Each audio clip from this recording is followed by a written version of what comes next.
জল শেষ হয়ে গেল নাকি? এই জানো তো, গ্রামের সব জলাশয়ের জলস্তর না নেমে গেছে, পুকুরও শুকিয়ে গেছে, কুয়োতে জল অনেক নিচে চলে গেছে। কি যে হবে কে জানে। এই বছর তো বৃষ্টি হয়েছে কম, তার উপর মানুষজন জল ব্যবহারের চেয়ে নষ্ট করে বেশি। দেখি, মহারাজকে বলতে হবে।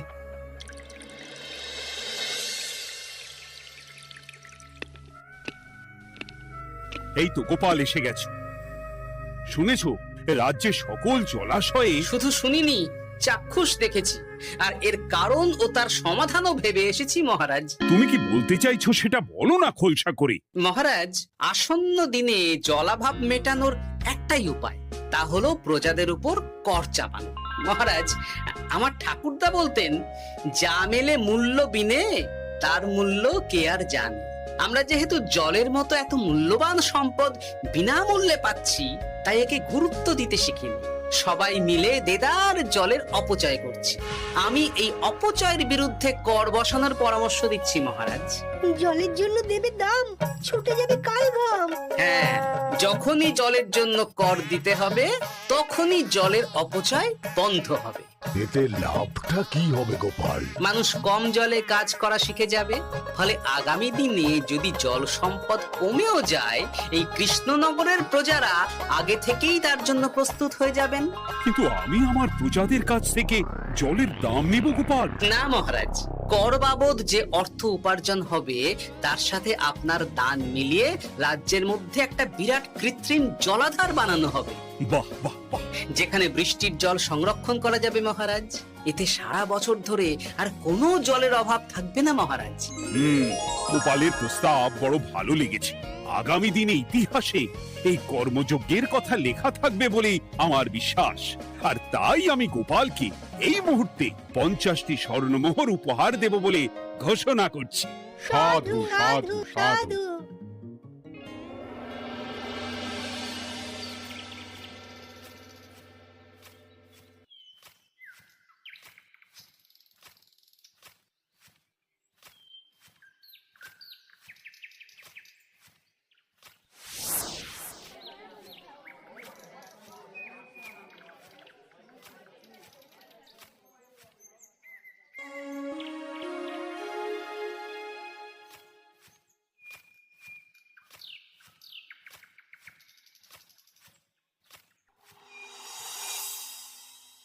মানে আমার এই এতটুকু স্বাদ তুমি পূর্ণ করবে না? আমি কি নিজের জন্য চেয়েছি নাকি? সবই তো পাবে তোমার মেয়ে আর জামাই। হ্যাঁ, সে বুঝেছি গিন্নি, তাই বলে এতগুলো মুদ্রা আমি খরচ করতে পারবো না। পারবে না? আমি তাঁতির বাড়ি থেকে মেয়ে জামাইয়ের জন্য কয়েকটা শাড়ি আর ভালো পাঞ্জাবি কিনে একটু পাঠাবো। কিন্তু এখন আমার কাছে অত মুদ্রা নেই গিন্নি, পরে পেলে আমি ঠিক তোমার স্বাদ পূরণ করব। আবার বাজে কথা বলার জায়গা পাও না তুমি। এতক্ষণ কোথায় ছিলে গো? আমি বেলায় নদীর পাড়ে গিয়েছিলাম, তখন কমলা আমাকে বলল তোমায় নাকি দেখেছে। কি দেখেছি?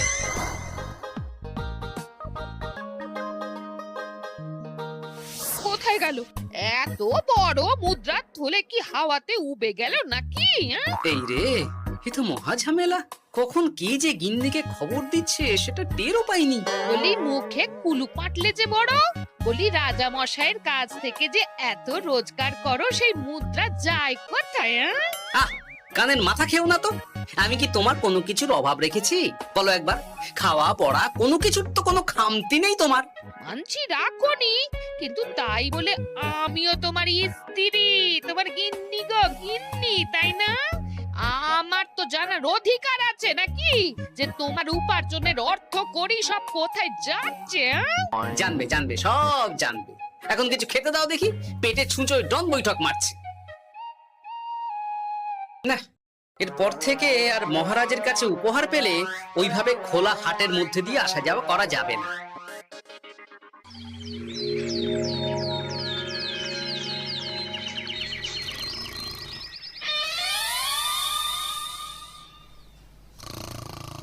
তোমার আর কোনো চিন্তা নেই গোপাল। আমি তোমার মাসোহারা তো বাড়িয়ে দিলাম, সঙ্গে প্রত্যেক দিন তুমি 10 মোহর করে পারিতোষিক পাবে। এই নাও।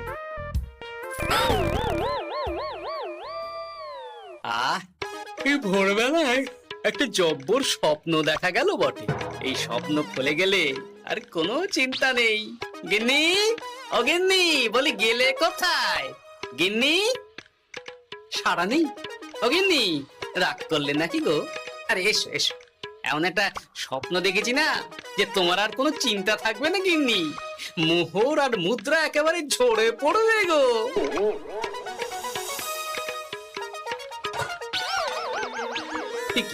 এইসব ফলাহার সাজিয়ে রেখে গেল কোথায় গিন্নি? নিজের বাপের বাড়িতে তো যাবে না, কেউ নেই সেখানে। মেয়ের বাড়ি গেল নাকি? না, মেয়ের বাড়িতে তো গিন্নি যায় না। তাহলে না না, খালি পেটে এত ভাবতে পারছি না।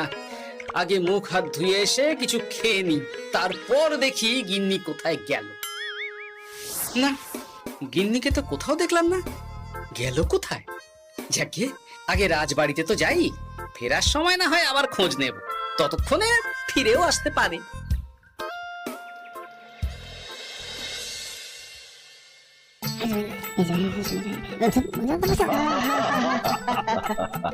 বাহ বাহ বাহ, একেই বোধহয় বলে সঙ্গগুণ। অনেকদিন এত হাসি নিয়ে। যা বলেছেন মহারাজ। হাসির চোটে পেটে ধরছে খিল। কর্তা আর গিন্নিতে দেখছি রয়েছে অনেক প্রেম। কি গিন্নি, তুমি এখানে কি করছো? একই গোপাল, তুমি রাজসভায় এলে যে বড়। তুমি নাকি রাজসভার কাজ থেকে অবসর নিতে চেয়েছো? এই কথা কে বললো মহারাজ? এই তো উনি বললেন।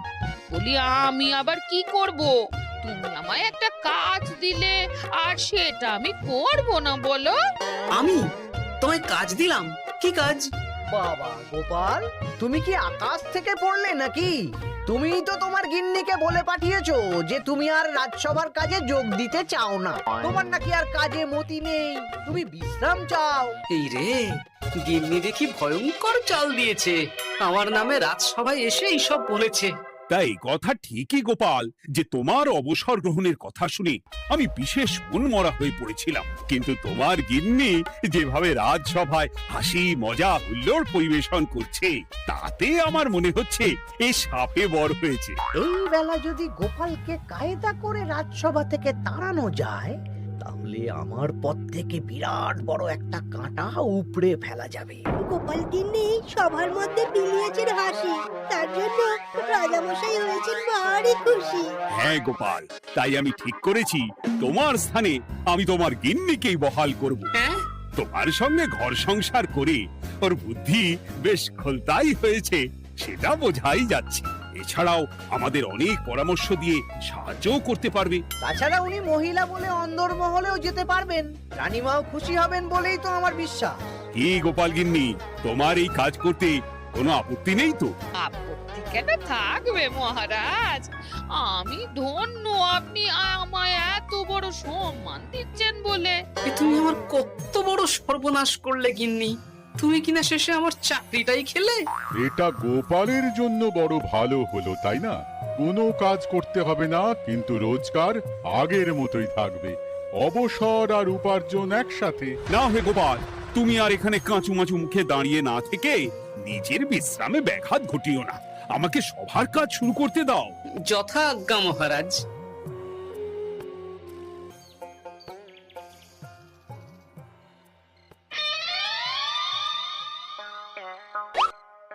মানে মহারাজ সমস্যার সমাধান করতে দিয়েছেন তোমাকে, আর তার উত্তর দেব আমি? কেন? তুমি আমার চাকরি খাবে আর তোমার সেই চাকরি রাখার দায় নেব আমি? হ্যাঁ হ্যাঁ নেবে। মানে কাল রাজসভায় মহারাজের সমস্যার সমাধান করব, সেই মতো কথা দিয়ে এসেছি। হ্যাঁ, আগাম 10টা মুদ্রাও বাগিয়ে এনেছি। তার থেকে তোমায় একটা মুদ্রা দিলাম। এখন মানে মানে আমাকে উত্তর বলে দেবে, না হলে আমি। কেন দেব? আমি পাবো একটা মুদ্রা, আর তুমি আমার কাছে উত্তর জেনে নিয়ে সেটাই বলে পাবে 9 মুদ্রা। কিছুতেই না। বলবে না? না। তাহলে ভালো করে শুনে রাখো, আজ থেকে ঘরের উনুনে হাঁড়ি চড়বে না। চাকরি তো খুইয়েইছো, এবার না খেয়ে প্রাণটা খোয়ানোর জন্য তৈরি হয়ে যাও। হ্যাঁ। ওরে বাবা, এমন কথা কেন বলছো গো গিন্নি? তুমি তো জানো যে খিদে একদম সহ্য করতে পারি না। এখন যদি তুমি এইসব বলো, তাহলে আমার রক্ষে নেই গো। বেশ, তা তাহলে আমি যা জানতে চাইছি সুসুর সুসুর করে বলে ফেলো দেখি। এ আমি কি শাঁখের করাতে পড়লাম রে বাবা!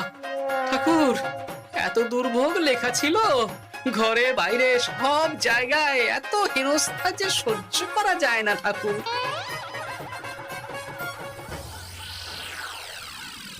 একেই তো বলে গো গিন্নি, মেঘ না চাইতেই জল। এতদিন কতভাবে চেষ্টা করেছি গোপালকে রাজসভা থেকে তাড়াবার, আর গোপাল নিজেই কিনা রাজসভা থেকে পালিয়ে গেল। কি সব বলছো? তোমার শরীর ঠিক আছে তো? শরীর মন সব ঠিক আছে, তবে গোপালের বদলে কাকে বহাল করা হয়েছে শুনলে তোমার মাথা ঘুরে যাবে। কাকে? গোপাল গিন্নিকে। আমার কিন্তু বিষয়টা খুব একটা সরল ঠেকছে না গো। গোপাল ভাঁড়ের বুদ্ধি তো আর যে সে বুদ্ধি নয়। উনি যাই করেন খুব ভেবে চিন্তে করেন, এর পেছনে আবার কোনো মতলব নেই তো। এটা তুমি মন্দ বলনি গিন্নি। গোপালকে নিয়ে সত্যিই কোনো বিশ্বাস নেই। ও কখন কি ঘোট পাকাচ্ছে বলা যায় না। আমাকেও সাবধানে থাকতে হবে। দেখতে হবে যে গোপাল আসলে কি চাল চালতে চাইছে।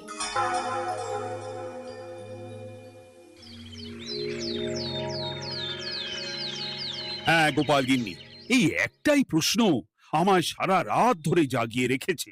মানুষ মরে ভূত হয়, ভূত কি মরে? তাহলে ভূত মরলে কি হয়? মানে মহারাজ, এই প্রশ্নের উত্তর আমার আজকে দিতে ইচ্ছে করছে না। হ্যাঁ, আমি না হয় আপনাকে আগামীকাল এই প্রশ্নের উত্তর দেব, ঠিক আছে? হ্যাঁ, গাছ থেকে পড়ে গেলে জাপটে ধরে ডালকে। আজকের প্রশ্নের উত্তর উনি দেবেন কালকে। না হে গোপাল গিন্নি, তা হয় না। এই প্রশ্ন আমাকে সারা রাত বিচলিত করেছে। আবার যদি আজকেও এই প্রশ্নের উত্তর না পাই, তাহলে তো আবার একটা নিদ্রাহীন রাত আমাকে কাটাতে হবে। মানে আমি বলছিলাম কি মহারাজ, গোপাল গিন্নি তো সদ্য এই কাজে বহাল হয়েছে, তাই তাকে তো একটু সময় দেওয়া দরকার নাকি? কিন্তু প্রশ্নের উত্তর না পেলে যদি মহারাজের শরীর খারাপ হয়, তার দায় কে নেবে মন্ত্রী মশাই? এই রে, এখন আমি কি করব? এ তো মহা বিপদে পড়লাম দেখছি। আচ্ছা মহারাজ, ঠিক আছে ঠিক আছে, আমি এই প্রশ্নের উত্তর দেব, কিন্তু আমার না একটু সমস্যা আছে। খোলা হাওয়াতে গিয়ে না দাঁড়ালে আমার ঠিক মাথা খোলে না, তাই বলছিলাম। তাই না হয় যাও, হাওয়া খেয়ে এসে মাথাটা খোলতাই করে নাও, কিন্তু এই প্রশ্নের উত্তর আমাকে আজকেই দিতে হবে। হ্যাঁ, উফ, এই যে কি সমস্যা! সারাদিন ঘরে বসে থেকে থেকে তো আমার সারা গায়ে বাদ ধরে গেল। সেই সকালবেলা আমাকে ফলাহার করিয়ে দিয়ে গিন্নি তো চলে গেছে রাজবাড়িতে চাকরি করতে। এদিকে আমার যে পেটে কিচ্ছুটি নেই, তার কি হবে? মহারাজ দোকানে গিয়ে যে ভালো মন্দ খাবো তারও উপায় নেই। তাহলেই তো কাঁড়ি কাঁড়ি খরচা। না, একবার দেখি তো উনুন ধরিয়ে অন্তত ভাতটা চাপাতে পারি কিনা। তাহলে গিন্নির ওই হাঁড়ি না চড়ার হুমকির হাত থেকে অন্তত বাঁচা যাবে।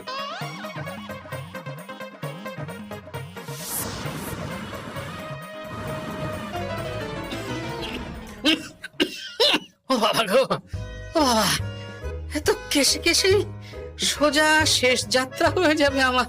না, এর চেয়ে না খেয়ে মরাও ঢের ভালো। দেখি তুমি বাড়িতে কেন? এত হাঁপাচ্ছ কেন? ষাঁড়ে তাড়া করেছে নাকি? আরে না গো, মানুষ মরে ভূত হয়, ভূত কি মরে? তাহলে ভূত মরলে কি হয়? খোলা হাওয়াতে গিয়ে না দাঁড়ালে আমার ঠিক মাথা খোলে না। ও, এই হলো ব্যাপার। বেশ, এর উত্তর তোমায় আমি বলে দিচ্ছি। ভূত মরে প্রথমে এক ঝুড়ি অন্ধকার হয়, সেই অন্ধকার হাওয়াতে উড়ে বেড়ায়। এক সময় সেই অন্ধকার পাতলা হতে হতে কুয়াশার মতো হয়ে যায়। ব্যাস, মিটে গেল। ব্যাস, মিটে গেল। যদি রাজা মশাই এই কথা বিশ্বাস না করেন, তুমি হলপ করে বলবে আপনি যখন মরবেন একদম মিলিয়ে নেবেন মহারাজ।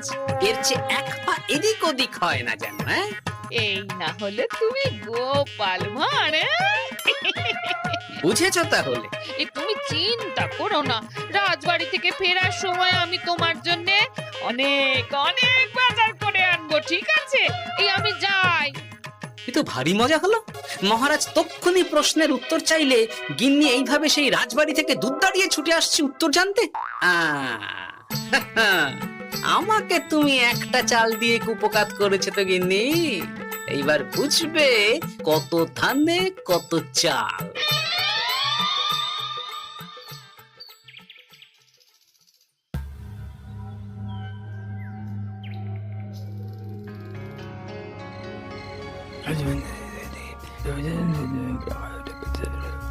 বুঝেছিস তো তোর কাজটা? খুব বুঝেছি গোপাল দাদা। নেই, এবার লেগে পড় দেখি।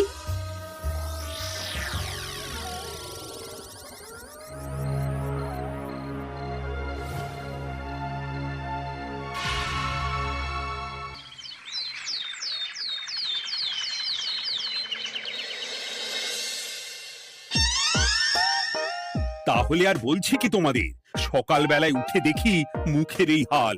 এই কাণ্ড কি করে হলো মহারাজ? আহ, তার আমি কি জানি। আমি সকালে উঠে আয়নায় নিজেকে এই অবস্থায় দেখে খুব চিন্তায় রয়েছি। গোপাল গিন্নি, আগে মহারাজ, গোপাল থাকলে যে কাজ করতো সেটা তো তোমাকেই করতে হবে, বলতে হবে এর সমাধান কি। হ্যাঁ মানে মানে আমি হ্যাঁ হ্যাঁ, আমার মনে আছে। তোমার তো আবার হাওয়া না খেলে চলে না। যাও যাও, তাড়াতাড়ি হাওয়া খেয়ে এর উত্তর নিয়ে এসো।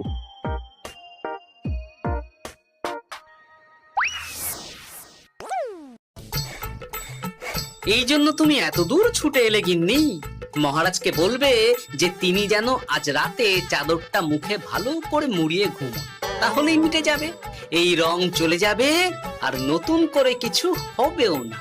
ও মা, বলি এত সোজা সমাধান?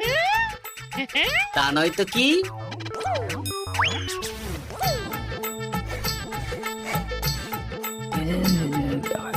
কাল সারা রাত আকাশে একবার দেখলাম চাঁদ উঠেছে, আর একবার দেখলাম ঘোর অমাবস্যা। এর কারণ কি? একই রাতে দুই তিথি হয় কি করে? মানে আর একটা সমস্যা, হ্যাঁ, এটা আগে বললেই তো হতো মহারাজ।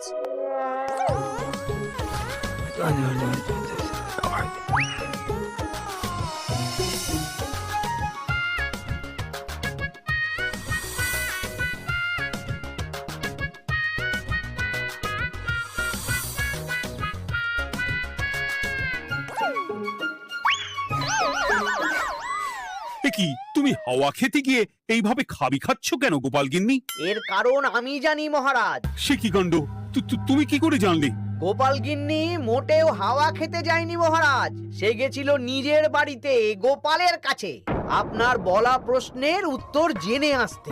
মানে গোপাল গিন্নি তার মানে আমাকে ঠকিয়েছে? তা জানি না মহারাজ, তবে আমার মনে হয় এর পেছনে গোপালের কোনো গভীর ষড়যন্ত্র আছে, না হলে সে এমনটা করবে কেন? আর এক রাতেই আপনার সাথে এতগুলো অদ্ভুত ঘটনা পর পর ঘটবে কেন? বটে, এক্ষুনি গোপালকে ডেকে আনো।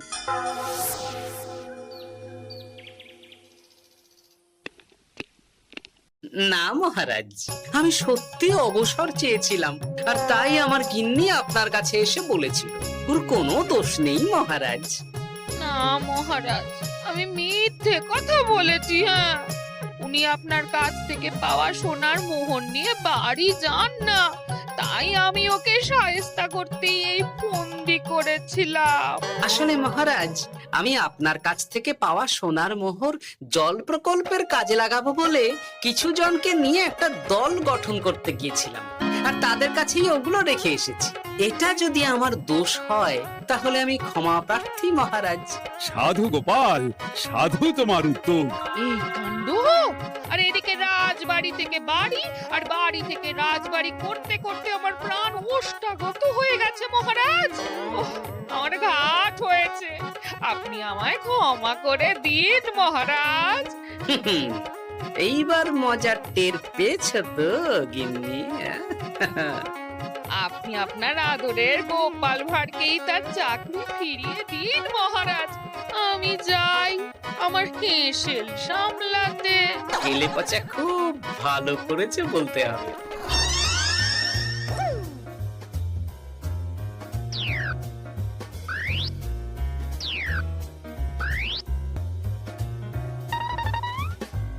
তবে মহারাজ, অমাবস্যা পূর্ণিমা সব আমার বুদ্ধিতেই কেলেপচা করেছিল। আপনার ওই মুখের রং, ওটি একটি বিশেষ রং যার আয়ু একদিন, তাই ওটা এমনিই মিলিয়ে গেছে। হ্যাঁ, সেই বরং ভালো। তুমি তোমার গিন্নিকে নিস্তার দাও গোপাল। তাছাড়া আমিও আমার গোপালকে ছেড়ে আর থাকতে পারছি না। যথা আজ্ঞা মহারাজ। আমারও যে আর এই অবসর ভালো লাগছে না মহারাজ। গোপাল ছাড়া রাজসভা যে লাগে ফাঁকা ফাঁকা, তাই তো আবার চাকরিতে তাকে বহাল রাখা।